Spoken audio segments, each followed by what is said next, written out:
Yo, what is up guys, it's the Goblin. I'm back with another Black Ops 3 video. In today's video, we're going to be talking about the new best guns in Call of Duty Black Ops 3. Now, if you guys are unaware, basically about 2 days ago, this huge patch came out. It was probably one of the biggest patches in Call of Duty history as far as gun balancing. There was a ton of weapon buffs, not really any weapon nerfs, just a few, and there was definitely a ton of buffs. You guys should watch my patch video on that. But basically, these buffs came out, and I was talking about them in that video, but I had not yet tested them out. You know, things in Call of Duty are a lot different on the paper in the patch notes than they are when you actually get into the game and test them out. So I've done some testing. I'm going to explain to you guys what I think about the guns that have been buffed and how good I think they are, because I've been playing with them on the new DLC quite a bit.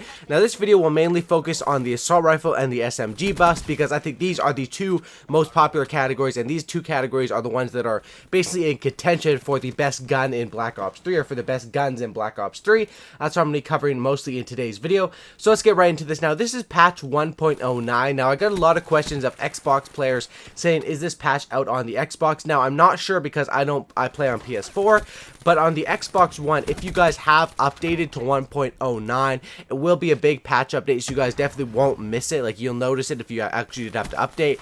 When that comes out, it'll be updated to this next patch if it's not already. But let's talk about it. Patch 1.09 PS4. I'm not sure if it's on the Xbox, but there were some huge buffs. I'm going to talk about what I think are now the best guns in the game, and basically rank the SMGs and explain them all to you. So first of all, we have the Cuda and the VMP changes. Now the Cuda changes were very minimal. The first few changes were basically just changing the laser sight to be like it is on the other SMGs, so that's not really a buff. Basically all that happened to the Cuda and the VMP is reduced ADS movement, but no longer loses speed while firing. So I tested out these weapons on the new maps.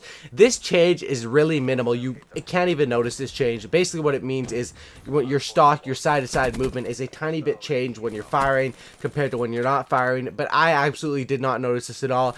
The VMP especially, it seems the exact same to me. It feels the exact same, and there's basically no change with that. As far as the other SMGs, the Weevil was one that really you can notice this buff, and I'll explain this to you guys. The Weevil was a gun, everyone's been begging for this gun to be buffed, and Weevil is a gun that's probably one of my favorite SMGs, so as soon as I heard about this buff, I used this for quite a few games. And basically, let me read out what the buffs are right now. It was removed speed reduction while firing, increased ADS speed, increased sprint recovery speed, and increased 5 hit kill range. And I'd say the most noticeable things about the Weevil when I'm playing with it is the increased recovery speed and the increased ADS speed. I usually always run quick draw on my SMGs mixed with the fast hands perk, which basically means when I'm sprinting, because I'm a Russian player, when I come out of that sprint and I aim down sights or I come in for a hip fire, my gun's going to be ready to go very quickly. And with this update, it's definitely noticeable that you're getting a bit faster with the Weevil. It definitely is noticeable, and it makes the Weevil a lot better in my opinion.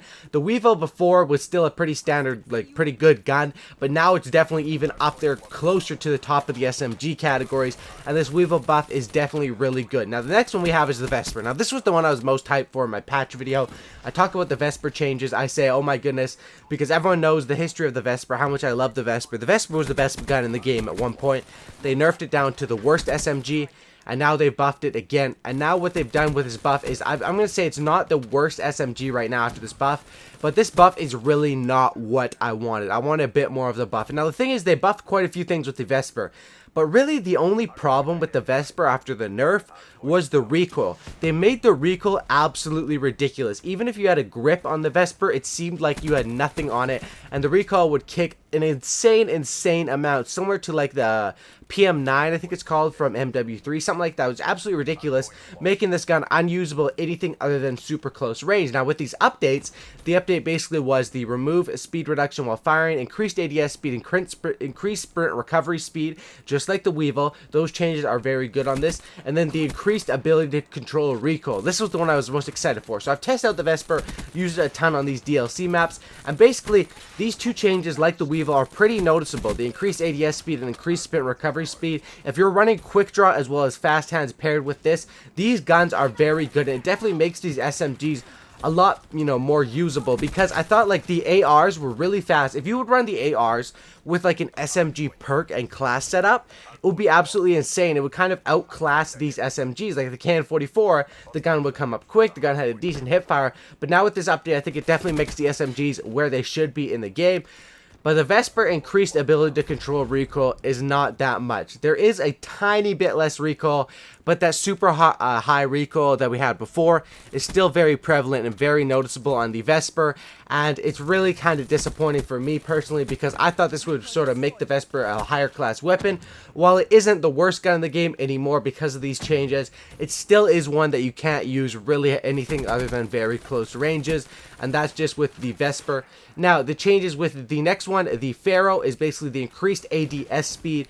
And that basically, it is kind of noticeable. But again, the Pharaoh, it used to be one of the best guns in the game. It's been nerfed down like 10 times, and then they buff it a tiny bit here. Really not that noticeable, a tiny bit noticeable, but it doesn't change the gun in its entirety. That's basically what I'm saying here. And the Razorback, they basically had increased 4-hit kill range. So this makes the Razorback a little bit better at more ranges. And this thing is good because the Razorback is one of the ones that if you throw on, I like throwing the Razorback with a bit of a different, you know, setup on the perks and the attachments than I do with the other guns. I like to run the Razorback with like quick draw, long barrel, extended mags, or something like that. And this definitely helps me out with the long barrel Razorback. Now, the other change we have here is to the HG40 with the increased 3-hit kill damage range. I've not been able to use this. Obviously, I don't have the HG40, so I've not been able to test this out. But as it goes, the best guns in Black Ops 3 right now, as far as SMGs, the VMP is still the king. And this is what I said before the patch video. I said, even with these buffs, I think the VMP is still going to be the king. VMP is definitely number 1, and number 2 is probably Cuda or Weevil. These guns are very, very strong, as well as the Razorback. And then towards the bottom half of the thing, we have the Pharaoh and the Vesper still. Apparently, unfortunately, this Vesper buff does not bring it back to where it was before. It brings it a little bit up, but the Pharaoh and the Vesper are probably still in contention for the worst SMG, as well as the HG40. People say that gun sucks. I've never used it, so I personally can't comment on that matter. Now, with the assault rifles, the changes to the assault rifles were very minimal. There's basically, you know, a tiny change to the ICR, Shiva, and MX Garand, but the main one that is the most noticeable is the HVK-30 that I want to talk about here. This makes this gun, one that I've already said was one of the god guns in this game. The HVK, the KN-44, and the VMP are all pretty much god guns. The HVK-40 now is insane. It's really strong. I've used it. Increased sprint recovery speed, increased aim stability, increased recoil stability. This is very good. I always run the HVK with a grip. I usually like a grip, stock, fast mags, something like that on this gun is absolutely insane. And the HVK now is even more strong after this buff. It's definitely noticeable. I like when they do this thing where the sprint recovery speed is a very huge aspect to me. It really helps me out. For someone that likes to post up with the gun, the HVK-40 is not going to be your gun, especially after these changes. You know, sprint recovery speed doesn't help you if you're just camping in one area, or you're head glitching in an area. These changes are all pretty huge. Like I say, there's a ton of guns that have come up from, you know, an average gun to near the best guns in the game. Those ones are most noticeably the Razorback, the Weevil, as well as the HVK. These are the ones that you really want to focus on that have really come up on this patch a huge amount. The Vesper sort of came out of the dumps, but it didn't come up. And like I said, the VMP is still probably the best gun in the game, as well as the KN-44, which is kind of funny because the KN-44 is a gun that wasn't touched at all in this patch, yet it still remains on top of the assault rifles, in my opinion. This buff seems like they're sort of bringing out guns that were, you know, average or down lower on the list, and not really touching the upper guns, you know, which is kind of good because I don't like when they just straight up nerf guns. It's better to see the guns buffed up to make all the guns at the same category. I think that is the way to do it in Black Ops 3, and that's definitely what they did with this patch update. Now, I think this update is very cool. I think that it definitely adds good changes to the game. There's nothing negative about this update. Nothing really at all negative about it. All it does is make guns that I personally like. I mean, it may be negative for you guys if you're only assault rifle players, you hate people with SMGs. But for me personally, as a user of pretty much all the guns in the game, mostly assault rifles and SMGs, this is a positive buff, and this basically makes the game better. It makes the guns more balanced, and I think Treyarch did a very good job with this buff through my testing. And like I said, for the last 2 days, I've been playing with these guns, and I do like the Vesper buff, but I think it still needs one more shot of juice from Treyarch if they would be able to do that. So thank you guys for watching this video. If you guys made it to the end of the video, I'd appreciate if you guys could comment VMP down in the comment section down below. Thank you guys for watching. If you guys could all drop a like on this video, that would be absolutely awesome if we could hit 2,000 likes. And as always, subscribe for a cookie, and don't looky. Thanks for watching, guys. Hope you have a great day, and make sure, if you're going to test out some of the guns, Razorback, Weevil, HVK, those are the ones that you're going to notice the changes the most on. Go test those out now in Call of Duty Black Ops 3. Thanks for watching. I'm out. Peace.